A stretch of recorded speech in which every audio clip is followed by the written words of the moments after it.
Break के बाद स्वागत है आपका एक बार फिर से सी न्यूज भारत में। वक्त हो चुका है न्यूज बुलेटिन का और मैं आपके साथ ऋचा सिंह। इस बुलेटिन में शुरुआत होगी कुल्टी से, जहां रक्षाबंधन के मौके पर जगह जगह उत्सव आयोजित किए गए। वहीं चंदौली में नौकरी और मकान दिलाने का झांसा देकर महिलाओं को बंधक बनाने और अश्लील फोटो वीडियो के जरिए ब्लैकमेल कर वसूली करने वाले कथित गिरोह का पुलिस ने पर्दाफाश किया है। इन तमाम खबरों पर करेंगे विस्तार से चर्चा। राखी बंधन पर्व के अवसर पर शुक्रवार को कुल्टी विधानसभा क्षेत्र में उत्सवी माहौल देखने को मिला। जगह जगह राखी बंधन उत्सव का आयोजन किया गया। इस दौरान कुल्टी के विधायक सह राज्य के मंत्री अजय पोद्दार विधानसभा क्षेत्र में आयोजित विभिन्न कार्यक्रमों में शामिल हुए और आम लोगों के साथ रक्षाबंधन का पर्व मनाया। कार्यक्रम के दौरान स्थानीय महिलाओं और पार्टी कार्यकर्ताओं व समर्थकों ने मंत्री अजय पोद्दार की कलाई पर राखी बांधी। इस अवसर पर भाईचारे, सौहार्द और आपसी एकता का संदेश दिया गया। मंत्री अजय पोद्दार ने सभी को रक्षाबंधन की शुभकामनाएं दी और आपसी सौहार्द एवं एकता बनाए रखने की अपील की। सुबह से ही कुल्टी विधानसभा क्षेत्र के विभिन्न इलाकों में राखी, मिठाइयां और शुभकामनाओं के साथ आदान प्रदान के साथ उत्सवी माहौल बना रहा। রক্ষাবন্ধন আজকার দিনে নেই।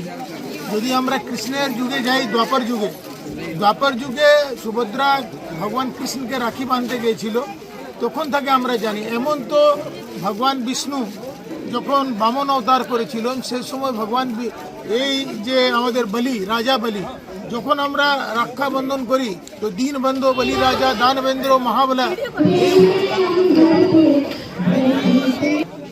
রাজা বলির সময় থাকে, মানে সৎযুগের প্রারম্ভে সেই সময় থাকে যে আমরা উচ্চারণ করি দীনবন্ধু বলি রাজা, দানবেন্দ্র মহাবলা, তখন থাকে রক্ষাবন্ধনের আমরা জানি আখে। কিন্তু পশ্চিমবাংলায় ছুটি ছিল না। ভারতবর্ষে আমাদের মাননীয় মুখ্যমন্ত্রী, যিনি মানে আমরা হিন্দু হৃদয় সম্রাট বলবো, তিনি রক্ষাবন্ধনের ছুটি ঘোষণা করেছেন। সেটা একটা বড় পদক্ষেপ পশ্চিমবাংলা সরকারের। এইভাবে আমরা এগিয়ে যাব। পশ্চিমবাংলার মা বোনের জন্য আমরা লড়ব, ওদের সুরক্ষিত থাকার জন্য আমরা সব ব্যবস্থা করব। আজকে রক্ষাবন্ধন, আজকে দিনে কি বার্তা থাকবে আপনার? সব ভাই বোনেরা একসঙ্গে বসেছি, এটাই দেখলাম, এটাই বার্তা। पश्चिम बर्धमान से सी न्यूज संवाददाता मनोज नियोगी की रिपोर्ट। नौकरी और मकान दिलाने का झांसा देकर महिलाओं को बंधक बनाने, अश्लील फोटो वीडियो तैयार कर वायरल करने की धमकी देकर वसूली करने वाले एक संगठित गिरोह का चंदौली पुलिस ने पर्दाफाश किया है। मुगलसराय थाना, साइबर सेल और सर्विलांस टीम की संयुक्त कार्रवाई में गिरोह के सरगना समेत 4 आरोपियों को गिरफ्तार किया गया है। पुलिस के मुताबिक आरोपी महिलाओं को ऑनलाइन माध्यम से बुलाते थे। इसके बाद उन्हें बंधक बनाकर अश्लील वीडियो तैयार करते और खुद को पुलिस या सीबीआई अधिकारी बताकर डराते धमकाते थे। वीडियो वायरल करने की धमकी देकर पीड़िताओं व उनके परिजनों से ऑनलाइन व ऑफलाइन माध्यम से रुपए वसूले जाते थे। आरोपियों के कब्जे से 8 एंड्रॉइड मोबाइल फोन, 72,300 रुपए नगद, 9 ATM कार्ड, फर्जी Aadhaar card, bank passbook, chequebook, PAN card, voter ID, श्रम कार्ड, पोर्टेबल वाईफाई डिवाइस, एक मोटरसाइकिल और एक स्कूटी बरामद की गई। थाना मुगलसराय के द्वारा एक गैंग का नामकरण किया गया है, जिसमें एक महिला समेत कुल 4 लोगों को गिरफ्तार किया गया है। पूरा प्रकरण इस प्रकार है कि लगभग 3-4 दिन पहले 112 पे एक सूचना मिली थी। साथ ही साथ NCCRP पोर्टल, जो कि साइबर क्राइम संबंधित पोर्टल है, उस पर एक सूचना मिली थी। दोनों सूचनाएं एक ही प्रकरण से संबंधित थी और सूचना का जो नेचर था इस प्रकार था कि एक महिला को कमरे में बंद करके निरस्त करके उसका वीडियो बनाया गया, ब्लैकमेल करके उससे ऑनलाइन पैसे ट्रांसफ़र करा लिए गए। इन सूचनाओं के आधार पर इस पर जो है जांच का काम शुरू किया गया। वादनी से बात करी, उसके द्वारा यही जो तथ्य जो मैंने अभी बताए, इनके द्वारा बताए गए। इसके साथ ही जिस खाते में पैसा ट्रांसफ़र कराए गए थे, जब उस खाते पर काम किया गया और वो भी एक महिला का खाता निकला, उससे बात करी तो ये संज्ञान में आया कि उस महिला के साथ भी अभियुक्तों ने सेम प्रकार से वीडियो बना करके उससे भी पैसे ट्रांसफ़र करा लिए थे, यानी कि वो महिला भी विक्टिम थी, इसके खाते में पैसा गया था। इसके बाद काम करते हुए इसमें जो दोनों अभियुक्त दर्ज किए गए, साथ ही जो अभियुक्त हैं इनको गिरफ्तार किया गया। इनसे पूछताछ में जो पूरा प्रकरण सामने आया है वो इस प्रकार है कि जो मुख्य अभियुक्त है विजय, इसके द्वारा अन्य 2 साथी और पत्नी अंजलि, इनके द्वारा मिलकर के 4 लोगों द्वारा एक गैंग बनाया गया। जो विजय है ये पूर्व में एक एस्कॉर्ट सर्विस प्रोवाइड कराता था। एस्कॉर्ट सर्विस का मतलब है कि प्रोस्टिट्यूट्स ये उपलब्ध कराते थे बुकिंग में। पूर्व में ही जो इसको अपना कट मिलना था, कमीशन मिलना था, वो इसको ना दे करके उसका कुछ फ्रॉड कर दिया गया था। तब से ही ये जो इस प्रकार की एस्कॉर्ट्स थी, जो महिलाएं थी, इनसे बदला लेने की फिराक में था। उसी के क्रम में इसने खुद ग्राहक बन के इन एस्कॉर्ट्स की, इन महिलाओं की बुकिंग करनी शुरू की और जब वो आती थी उन्हें अपने फ्लैट में ले जाता था, वहाँ मारपीट करके, नग्न करके उनका वीडियो बनाता था, ब्लैकमेल करता था। जो नकदी, कैश, कार्ड उनके पास होते थे वो उनसे छीन लेता था, साथ ही ऑनलाइन भी पैसा उनसे ट्रांसफर कराता था। चूँकि इन महिलाओं के वीडियो इनके पास, नग्न वीडियो इनके पास होते थे, अतः महिलाओं द्वारा शिकायतें नहीं की जाती थी। परंतु ये जो पूरी पूछताछ में बात सामने आई, तकरीबन इनके द्वारा 6 महिलाओं के साथ इस प्रकार की चीज़ें की जा चुकी हैं। इनके पास से 7-8 फ़ोन बरामद हुए हैं। उन फ़ोन पे भी 3 वीडियो इस प्रकार के मिले हैं जो इस घटना की पुष्टि करते हैं। अन्य भी जानकारी की जा रही है, हो सकता है इनके द्वारा अन्य महिलाओं के साथ भी इस प्रकार का कार्य किया हो। अभियोग दोनों दर्ज हैं और जो फाइनेंशियल ट्रेल है वो भी एनालाइज की जाएगी, ताकि यदि इनके द्वारा अन्य लोगों के साथ ऐसा काम किया गया है तो उनसे भी संपर्क करके अन्य FIR भी दर्ज कराई जाएगी। सर, ये कार्य कब से किया जा रहा है इन लोगों की तरफ से?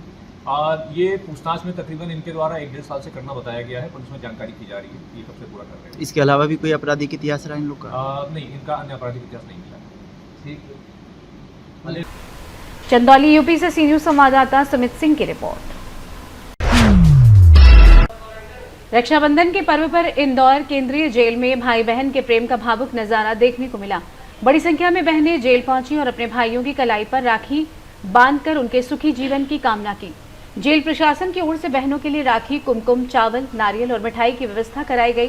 बहनों ने भाइयों को राखी बांधने के बाद मिठाई खिलाई, तो वहीं जिन बंदियों से मिलने के लिए उनकी बहनें नहीं पहुंच सकी उन्हें भी जेल प्रशासन की ओर से मिठाई और केले उपलब्ध कराए जाएंगे। रक्षाबंधन के अवसर पर जेल में बंदियों के लिए विशेष भोजन की भी व्यवस्था की गई। बंदियों को खीर, पूड़ी और सब्जी परोसी गई। इंदौर से सी न्यूज़ संवाददाता ML शाह की रिपोर्ट। पन्ना जिला जेल में रक्षाबंधन का पवित्र त्योहार भावुक और उत्साहपूर्ण माहौल में मनाया गया। इस अवसर पर जेल प्रशासन ने बंदियों की बहनों और परिजनों से मुलाकात के लिए विशेष व्यवस्था की। जेल परिसर के अष्टकोण कार्यालय के पास पंडाल लगाकर बहनों के बैठने और मुलाकात की सुविधा उपलब्ध कराई गई। मुख्य द्वार पर पर्ची जारी कर बहनों को प्रवेश दिया गया। जेल विभाग की ओर से पूजन की थाली में रोली, चंदन, कुमकुम और राखी उपलब्ध कराई गई। बहनों ने अपने भाइयों की कलाई पर राखी बांधी और उनकी सुख समृद्धि की कामना की। रक्षा सूत्र बंधवाते समय कई बंदी भावुक हो उठे। इस दौरान उन्होंने भविष्य में अपराध न करने और बेहतर जीवन जीने का संकल्प लिया। रक्षाबंधन के मौके पर बंदियों के लिए खीर, पूरी, सब्जी और विशेष पकवानों की भी व्यवस्था की गई। जिला जेल पन्ना में जेल में प्रतिबद्ध बंदियों के जो महिला उनकी माताएं, बहनों हैं, उनके लिए व्यवस्था की गई है। यहाँ पर जो अष्टकोण कार्यालय में वहाँ पर पंडाल लगाया गया है, वहाँ पर जो है उनको रक्षा सूत्र बांधने की व्यवस्था की गई है। कैसी व्यवस्था की गई सर? कोई व्यवस्था के इंतजाम कैसे? हमारे तरफ जेल विभाग की तरफ से पूजन की थाली व्यवस्था की गई है, उसमें राखी, चंदन है, राखी है और सिंदूर की व्यवस्था की गई है। उसमें बड़े आराम से मुलाकात की जा रही है और एक दूसरे को, भाई बहनों को मिलने दिया जा रहा है। हाँ, मिलने दिया जा रहा है, भाई बहनों को मिलने दिया जा रहा है। आज उनके लिए विशेष स्पेशल डाइट बनवाया जा रहा है। इसमें खीर है, पूड़ी है, सब्जी है, ये इत्यादि सामान उनको दिया जाएगा स्पेशल डाइट के रूप में। अच्छा, जो बहनें आ रही हैं तो उनकी व्यवस्था की गई है, कैसे उनको अंदर ले आया जाता है, कहाँ पर रुकने की व्यवस्था की गई है? उनके लिए सामने मेन गेट में वहाँ पर मुलाकात लिखी जाती है, उनका ID कार्ड देखा जाता है, इसके बाद पर्ची बनाकर उनके जेल के अंदर भेजा जाता है। तो फिर मुलाकात होती है और अच्छा सूची। हाँ, मुलाकात। आपका नाम सर? मैं गणेश कुमार सिंह, जेल अधीक्षक, जिला जेल पन्ना। पन्ना से सी न्यूज़ संवाददाता रफी की रिपोर्ट। पट्टी चिलबिला मार्ग स्थित नरसिंहपुर मोड़ से परानपुर गांव तक सड़क के दोनों ओर फैली जंगली झाड़ियों से राहगीरों और स्कूली बच्चों को परेशानी का सामना करना पड़ रहा है। झाड़ियों के चलते कई जगह सड़क संकरी हो गई है, जबकि तेज मोड़ पर सामने से आने वाले वाहन भी दिखाई नहीं देते। इससे हादसे का खतरा बढ़ गया है। करीब 5 किलोमीटर लंबे इस मार्ग से परानपुर, बिझरा और डहरी दीगड़ समेत कई गांव के हजारों छोटे बड़े वाहन प्रतिदिन गुजरते हैं। स्कूल बसों के साथ बाइक और साइकिल सवार भी इसी मार्ग से आवागमन करते हैं। मानसून के दौरान झाड़ियों की छटाई नहीं होने से उनकी लटकती टहनियों ने सड़क के एक हिस्से को घेर लिया है। स्थानीय लोगों ने संबंधित विभाग से जल्द सड़क किनारे उगी झाड़ियों की कटाई कराकर मार्ग को सुरक्षित बनाने की मांग की है। बिझरा गांव निवासी हनुमान त्रिपाठी ने भी अधिकारियों से इस समस्या पर जल्द कार्रवाई की अपील की। प्रतापगढ़ से सी न्यूज़ संवाददाता रोहित जायसवाल की रिपोर्ट। फिलहाल के लिए इस खास बुलेटिन में बस इतना ही। देश दुनिया की तमाम बड़ी खबरों को जानने के लिए जुड़े रहिए सी न्यूज़ भारत के साथ। हर खबर आपके साथ, आपके हाथ।